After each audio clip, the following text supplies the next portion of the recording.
পরিস্থিতি সব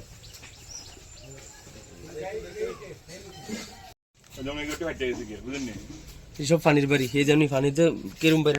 আমরা 3 ভাই থাকি এখানে। কি নাম? আমার নাম তো জাকির হোসেন, ওর নাম সেলিম মিয়া, শানু মিয়া, শাহজাহান। এটা কবে তৈরি গেছে ঘর আর কি, সেলিম ভাইয়ের বড় ভাইয়ের ঘর।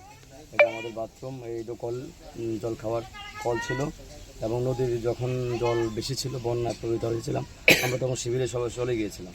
এখন নদীর জল আস্তে আস্তে নিচে নামছে, তো আমরা বাড়ি ঘরে আসলাম সবাই। এখন জল নামার সময় যে ভাঙনটা যেটা আমরা আশঙ্কা করেছিলাম সেটাই হয়েছে। মাটির জলস্তর নিচে চলে যাওয়ার পরে মাটিগুলো সরে গিয়ে এই প্রায় 20 থেকে 30 হাত নিচে ছিল। গতকালকেও যখন একটু ফাটল দেখা দিয়েছিল, ওখানে গাছ ছিল, সবাই গাছ টাছটা কাটা হলো। আর কিছুক্ষণ 2-3 মিনিটের মধ্যে এখানে চট করে জলটা আসলো।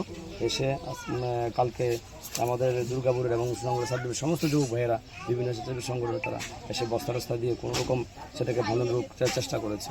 কিন্তু তারপরেও যতটুকু হয়েছে, কিছুটা হয়েছে। কিন্তু ভোর রাত্রে আবার যখন বৃষ্টিটা হলো, তখন এই জায়গাটা আবার ভেঙে আপনারা দেখতে পাচ্ছেন এখন বড় ঘরটাও চলে যাওয়ার সম্ভাবনা রয়েছে।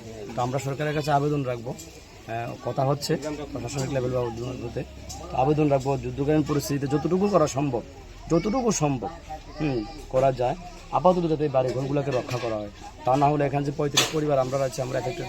আর যেহেতু প্রায় 20 থেকে 25 হাত মেন রোড, যেটা বাঁধ, মেন বাঁধ, এখানে প্রায় 20 ফুটের মতো মেন বাঁধ, যে পরিবেশ দেখা যাচ্ছে, বালুগুলো সরে যাচ্ছে, নিচে মাটিগুলো সরে যাচ্ছে, যদি ইমিডিয়েটলি এটাকে রক্ষা না করা হয়, তাহলে দুর্গাপুরের যে বাঁধটা যদি ভেঙে যায়, ঘর দুয়ার ভেঙে, নদী কিন্তু কোনো দিকে চায় না, যেদিকে ছুটেই।